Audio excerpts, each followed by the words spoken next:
Muito boa noite a todos que estão participando nessa live espírita e que eu tenho o prazer de estar participando junto com vocês, apresentando hoje sobre espíritas ilustres. Na verdade, a gente está usando até uma parte da materialidade, falando de ilustres. Porque temos inúmeros espíritas que são ilustres. Mas vamos iniciar fazendo uma oração ao nosso Pai Altíssimo, ao nosso Mestre Jesus e toda a espiritualidade que nos rodeia, pedindo a eles uma energia positiva que nos conforte, que nos alente o coração, que nos proteja, nós e todos os nossos familiares, bem como todo esse nosso país que tanto necessita de um saneamento da saúde, um saneamento de todas as doenças que estão acontecendo. Vamos sempre orar, pedindo a proteção divina a todos os doentes desta pandemia que ainda está assolando o nosso país. Que Deus ilumine a todos, que seja assim. Amém. Graças a Deus. Como eu falei, eu vou iniciar hoje um estudo junto com vocês de pessoas nobres que elevaram o espiritismo no Brasil, porque sabemos que o espiritismo começou no Brasil em 1849, conforme quem nos confirma é Divaldo Pereira Franco. Em 1849, quer dizer então no século XIX. E a pessoa que nós vamos falar hoje, e que eu fiz uma pesquisa para mostrar para vocês, é do apóstolo da caridade. O nome dele se chama Eurípides Barzanufo. Quem foi Eurípides Barzanufo? O que aconteceu? Onde ele nasceu? Quais foram os anos e o que aconteceu com ele? Bem, primeiramente, ele nasceu na cidade de Sacramento, em 1º de maio de 1880. E faleceu em 1º de novembro de 1918. Então, ele nasceu no século XIX e morreu no século XX. Para nós termos uma noção, ele não foi da época, não foi contemporâneo de Allan Kardec. Porque Allan Kardec, ele publicou os livros em 1857, 61, 64, 65 e 1868, que foi o último livro, o Gênese. Então, 1868. E Eurípides Barzanufo nasceu em 1880. Como ele nasceu em 1880 e morreu em 1918, ele teve uma participação junto com Chico Xavier. A hora que Chico Xavier nasceu, em 1910, ele já contava com 30 anos de idade. Porque Chico Xavier nasceu em 1910 e morreu em 2003, com 93 anos.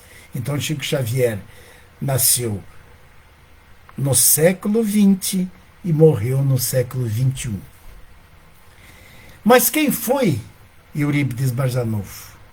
Eurípides Barzanufo foi um educador, foi político, foi jornalista, foi um médium brasileiro e um dos expoentes e pioneiros do espiritismo no país. Ele foi um notório principalmente na educação brasileira e tratamento espiritual. Ele fundou o primeiro colégio espírita do país, o Colégio Allan Kardec, dando educação gratuita para muitos pobres e órfãos. Então vamos ver nesses primeiros anos como educador, como vereador e como filântropo. Como ele foi nascido em um berço católico, ele foi o terceiro filho de 15 irmãos. Filho do seu Hermógenes Ernesto de Araújo. Como todo mineiro, o nome difícil, eles já deram um apelido para o seu Hermógenes, seu Mojico. E a dona Jerônima Pereira de Almeida, sua mãe, que também deram um apelido, a dona Meca. Ele foi batizado numa igreja católica pelo padre Manuel Rodrigues da Paixão, muito benquisto na cidade. Ele foi aluno do Colégio Miranda, em Sacramento, sob a direção do professor John Derville de Miranda, que desde cedo ele auxiliava os professores explicando as matérias para os alunos. Egresso do colégio, passou a trabalhar na escrituração comercial de 2 lojas do seu pai, que era comerciante do ramo têxtil, passando a auxiliar e também desde cedo na manutenção do lar. Em 1902, olha bem, ele estava com 22 anos, com seus antigos professores, que era o professor João Gomes Vieira de Melo, o professor Inácio Martins de Melo e outros tantos que se eu começar a enumerar, fica até cansativo. Eles fundaram o Liceu Sacramento. Só para nós entendermos, liceu, na verdade, lá na Grécia Antiga, era um ginásio enorme onde fazia o ensino aos alunos. Mas, na realidade, liceu aqui, para nós, brasileiros, significa uma academia. Então, Academia Sacramentano, Liceu Sacramentano, onde ele passou a lecionar. Alguns alunos do liceu, estimulados por Eurípides, mais tarde fundaram um serviço de assistência aos necessitados, que foi denominado Sociedade dos Amiguinhos dos Pobres. Na mesma época, Eurípides participou da fundação do jornal semanal da Gazeta de Sacramento, em que ele publicava artigos sobre economia, literatura, filosofia, estreando assim como jornalista. Me perdoe. Eurípides era um autodidata. Ele aprendeu tudo sozinho. Ele adquiriu conhecimento de medicina, de direito, de astronomia, de filosofia, de matemática, ciências físicas e naturais e literatura, mesmo sem ter cursado um curso superior.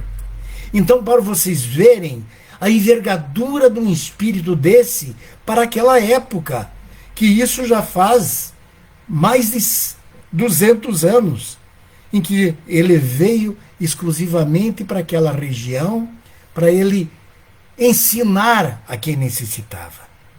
Ele tornou-se um líder da sua cidade por seu trabalho na magistério e na imprensa. Elegeu-se em 1902, elegeu-se vereador, por insistência do seu pai, que argumentava que seu filho a popularidade dele era superior ao presidente da Câmara Municipal, que na época era o coronel José Afonso de Almeida.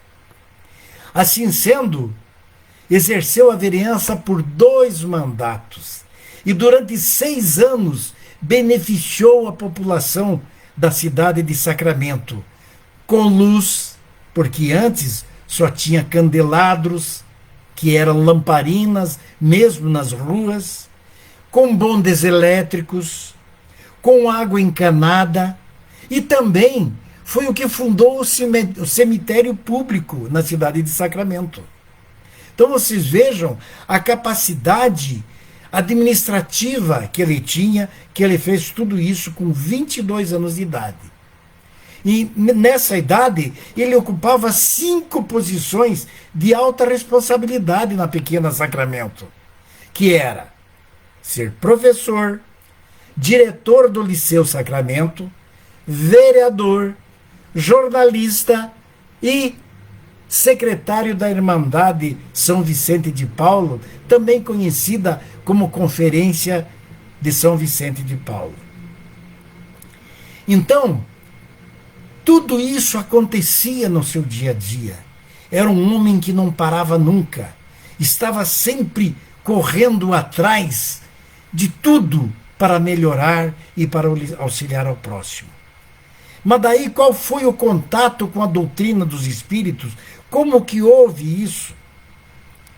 Antes da conversão ao espiritismo, parentes de Eurípides realizavam sessões mediúnicas numa fazenda chamada Fazenda Santa Maria, que era distante 14 quilômetros do centro de Sacramento, na residência de propriedade do capitão Joaquim Gonçalves de São Roque e sua esposa, o nome dela era Ana Petrolina de Araújo, que eram tios-avós de Eurípides Barzanufo. As sessões eram riquíssimas em fenômenos e eram assistidas por lavradores da região e suas famílias, além de moradores que vinham da cidade para lá. Um desses participantes, a quem Eurípides dedicava especial atenção, que era seu tio Mariano, de Cunha Júnior, chamado Senhor Mariano, foi responsável pelo primeiro contato de Eurípides com a doutrina espírita em 1903. Aí ele contava, então, com 23 anos.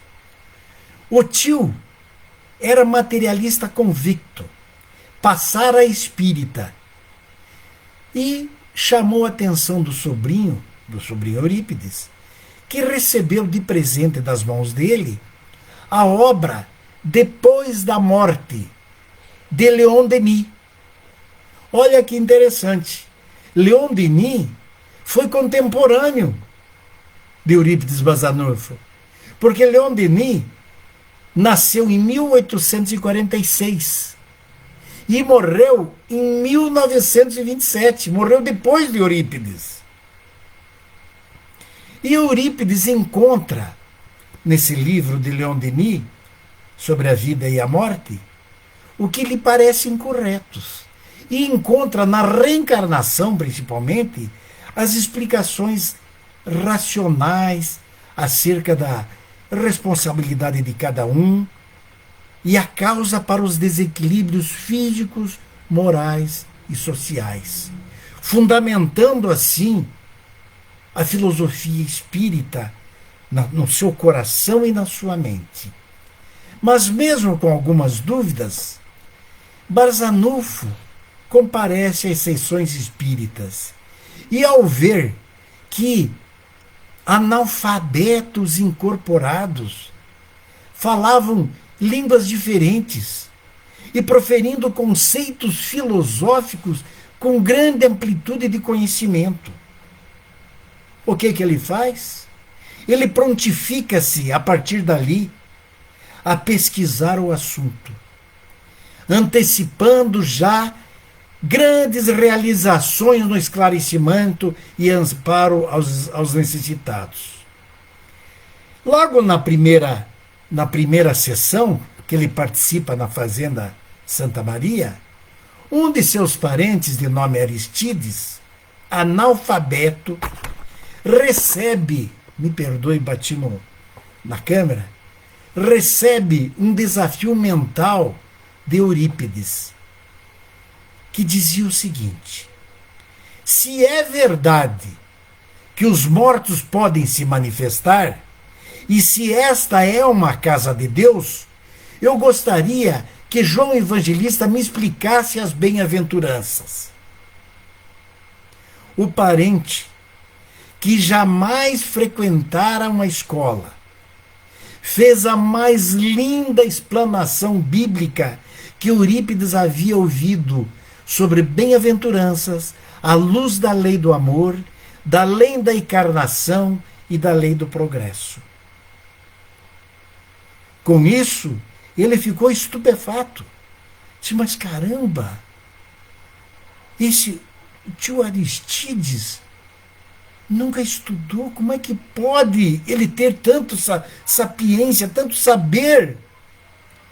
Em outra das primeiras reuniões de que participa na Fazenda Santa Maria, manifesta-se por intermédio de outro médium, o Mariano da Cunha Júnior, aquele que seria um de seus espíritos protetores, espírito protetor de Eurípides Barçanufo, que é Vicente de Paulo. Aquele Vicente, criador da congregação São Vicente de Paula, que ele coordenava. E o primeiro conselho que o espírito missionário lhe outorga, ele fala o seguinte, o espírito: pois bem, meu filho, apesar da Irmandade de São Vicente de Paula ostentar o meu nome, afaste-se dela. É o meu primeiro conselho. Não esconda sua nova posição religiosa. Pelo contrário, propague-a aos quatro ventos. É o meu segundo conselho. E nada temo, porque o assisto desde o seu nascimento. Ou seja, e o próprio espírito de Vicente de Paula, que insta a afastar-se de sua ordem na esfera católico-romana.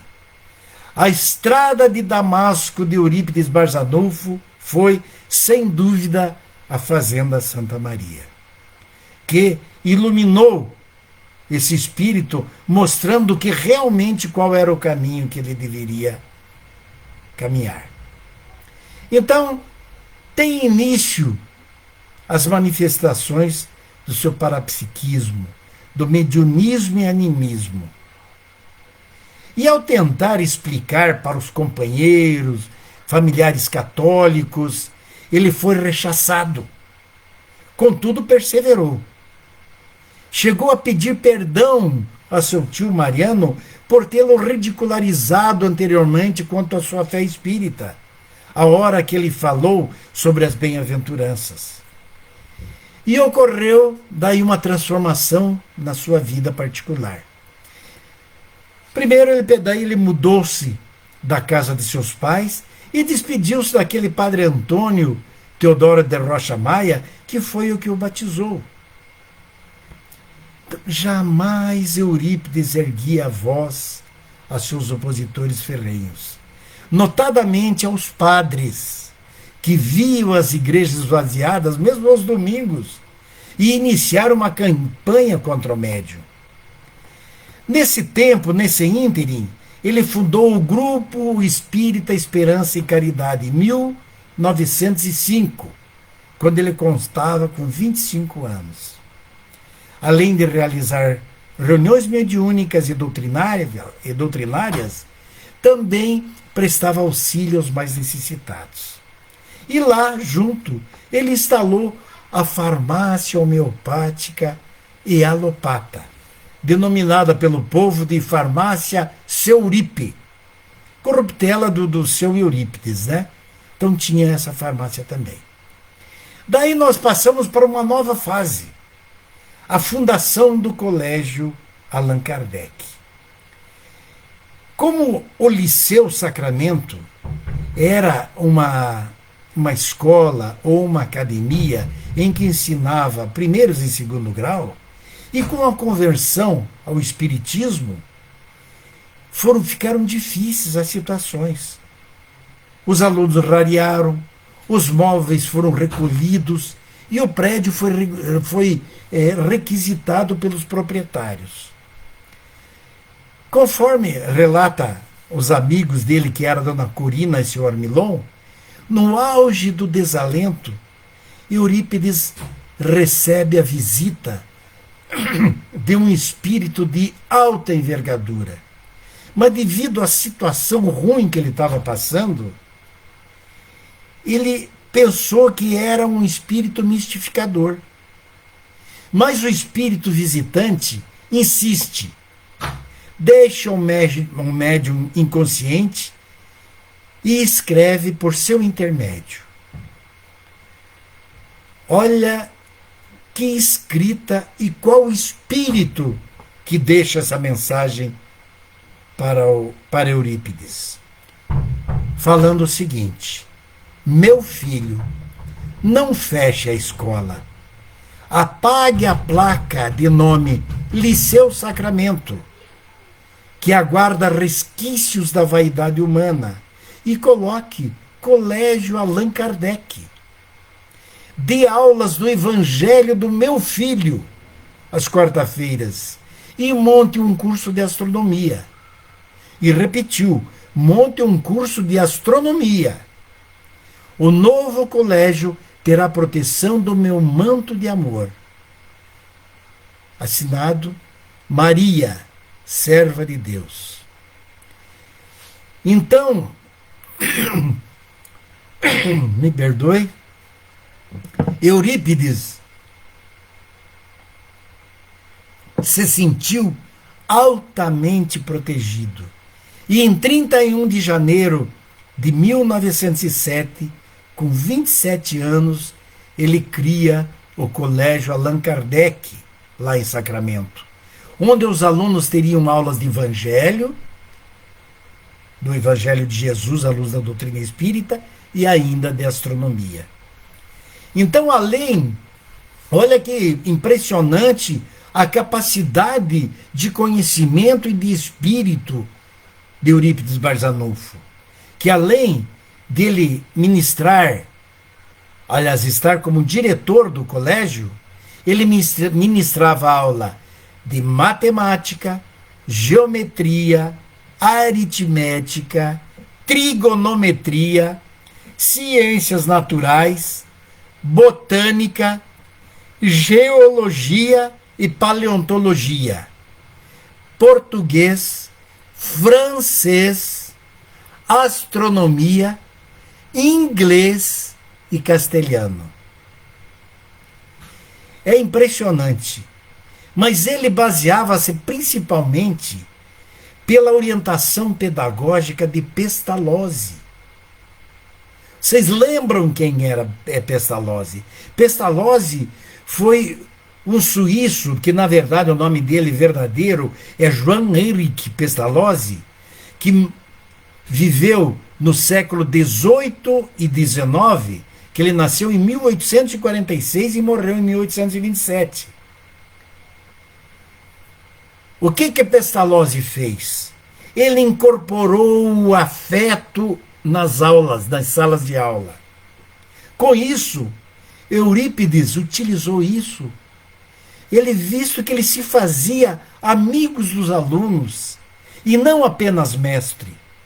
Ele não impunha castigos numa época que ainda se aplicava a palmatória.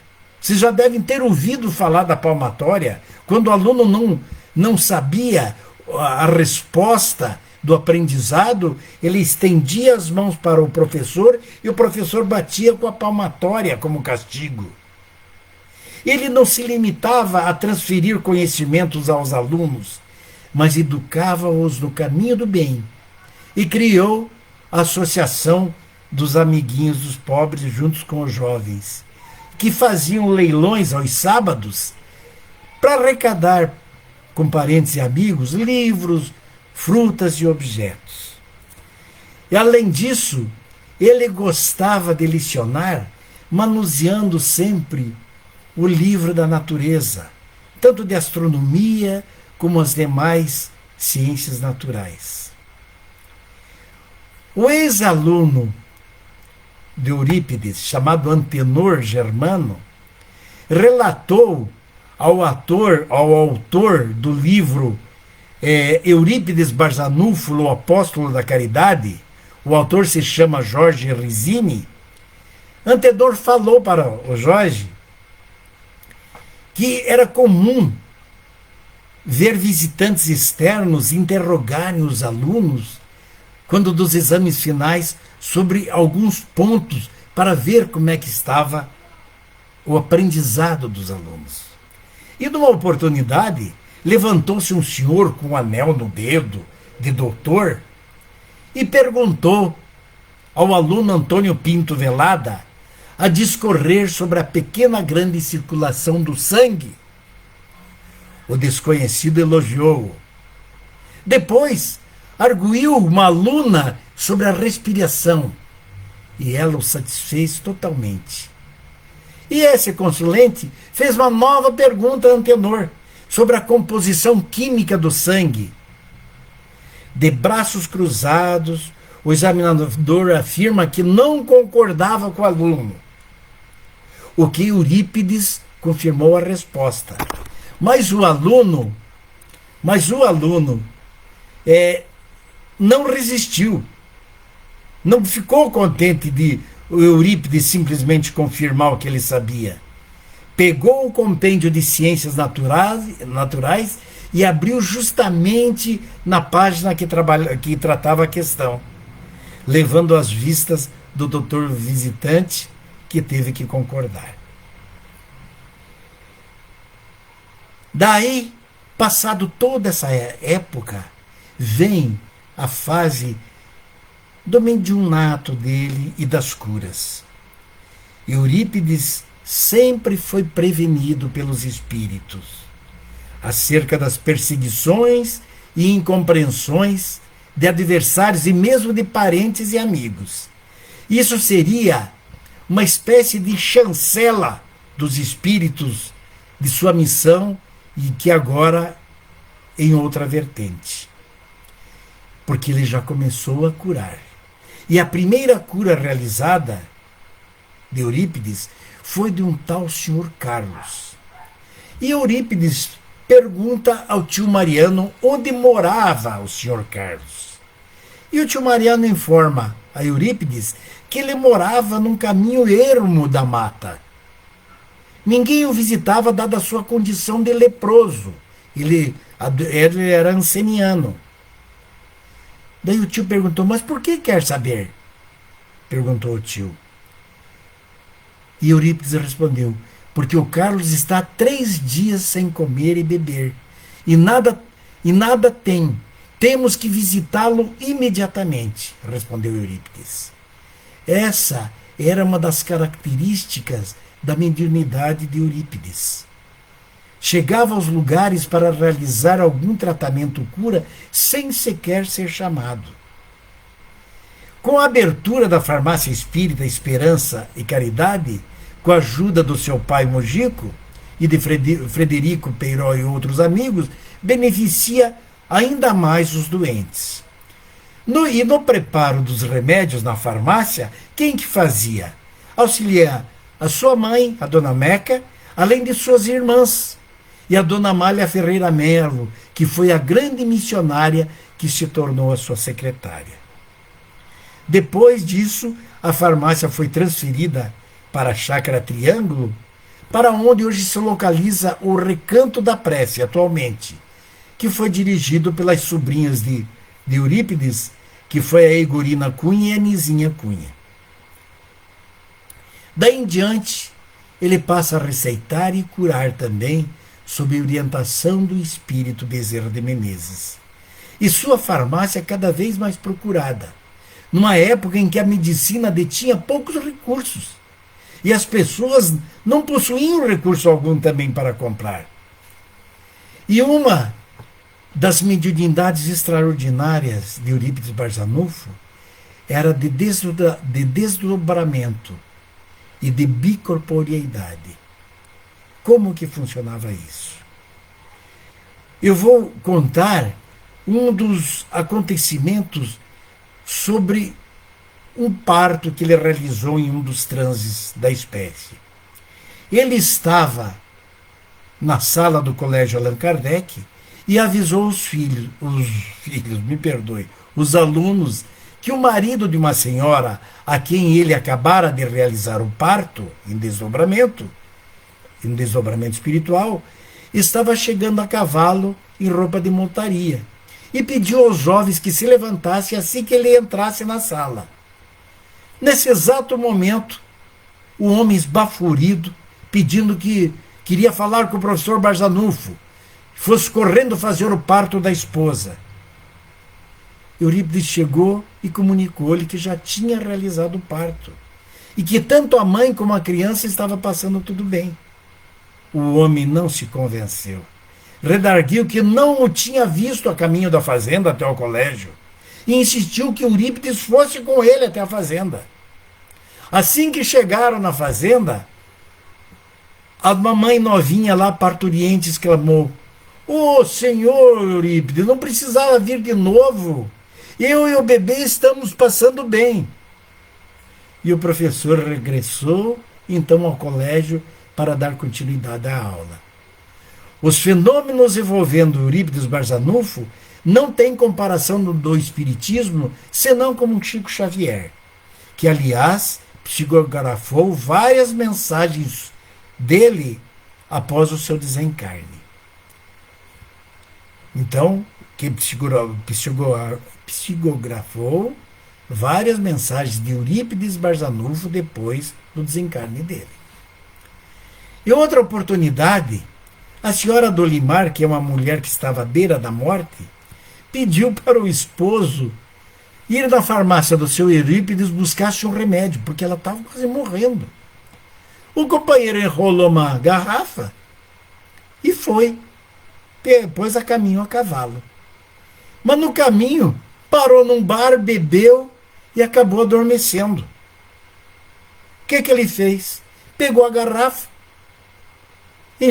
chegou num curso d'água, encheu a garrafa e levou para a mulher, bebeu. Disse: "Ó, aí então, tomasse 2 garrafas dessa água que logo você vai sarar." A mulher, após tomar a água, pediu ao marido que avisasse o senhor Eurípides que estava bem melhor, mas que precisava de outra receita para terminar de sarar. Quando o esposo encontra com Eurípides, assim que desceu do cavalo, ele recebeu a garrafa com remédio verdadeiro agora e uma advertência do professor, para que não tornasse a repetir a artimanha que havia feito da primeira vez com a sua esposa, utilizando o seu nome para dar o remédio, e que não repetisse aquilo de novo. Ou seja, ele já sabia perfeitamente que fizeram homem às escondidas. Outro caso envolveu a dona Dulce Ribeiro, filha de Francisco de Castro de Melo, mulher do coronel João Ribeiro de Melo, porque naquela época era tudo coronel e capitão, né? Dona de uma propriedade nas proximidades de Araxá, chamada Fazenda Caxambu.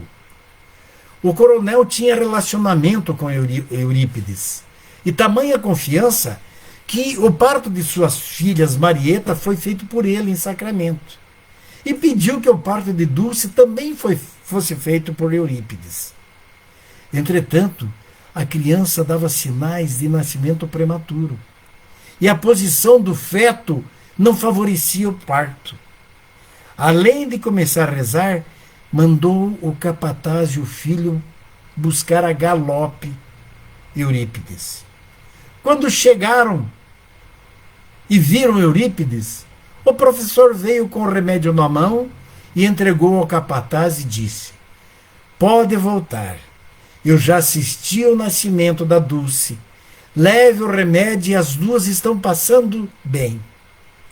Eles não acreditaram, mas quando chegaram de volta à fazenda, confirmaram que Eurípides estivera lá. Fizeram o parto.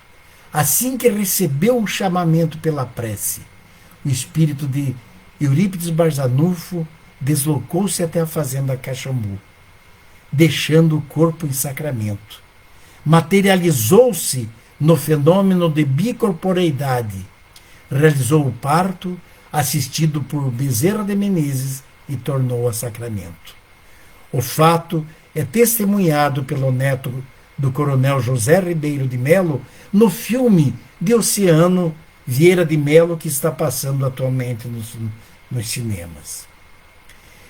Eram tanto os visitantes, inclusive de outros estados, que os próprios clérigos, os próprios padres, combatentes abertos do espiritismo, construíam casas para alugar aos viajantes de fora.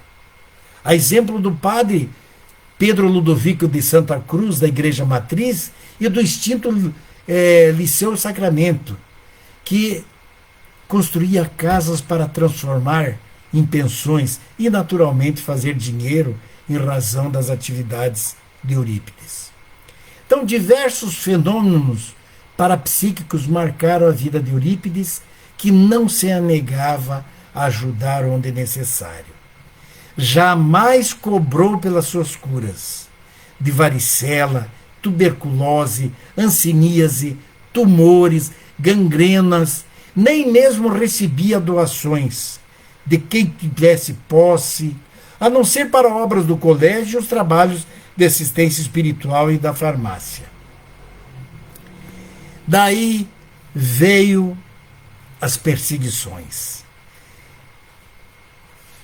Em 2013 chega a Sacramento um padre muito famoso chamado Padre Feliciano Iag, que veio de Campinas, que desafiara Eurípides para um desafio público, com ampla publicidade por meios da comunicação da época.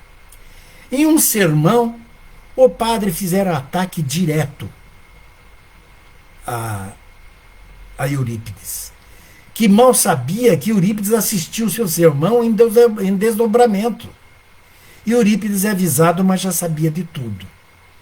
E ocorreu que Eurípides vai até o coreto da cidade. E diante de 2.000 pessoas, ele fez um discurso altamente cristalino sobre inspiração direta de Agostinho de Hipona, que é o Santo Agostinho, e pediu aos presentes uma prece pelo Padre Feliciano. E suas palavras foram compreendidas, inclusive pelos homens mais simples, fazendo ruir os andaimes filosóficos construídos pelo desafiante católico. Então, de nada adiantou as histórias espalhadas por beatos, exaltados e tudo, porque a única coisa que Eurípides fez se limitou a retornar a casa e publicar um boletim com um resumo do debate com esse padre. Dr. João Teixeira, que era do Círculo de Uberaba, presidente do Círculo Católico, moveu contra ele um processo também sobre exercício ilegal de medicina, em comunicado publicado no Jornal da Lavoura e Comércio em 1918. Residindo em Uberaba, ele tornou-se o mais contundente obsessor encarnado de Eurípides, em razão tanto que de tornar o líder do espiritismo uma região altamente católica, eles não aceitavam. E o processo crime do exercício de medicina foi cair na mão do juiz Fernando de Melo Viana, que mais tarde se tornou o governador de Minas Gerais e vice-presidente da República. Após as considerações preliminares, eles foram cortando esse processo, foram cortando, até que chegou nas mãos do então escrivão Itagiba José Cordeiro, que se confessa suspeito por ser amigo do aluno de Eurípides. Mas daí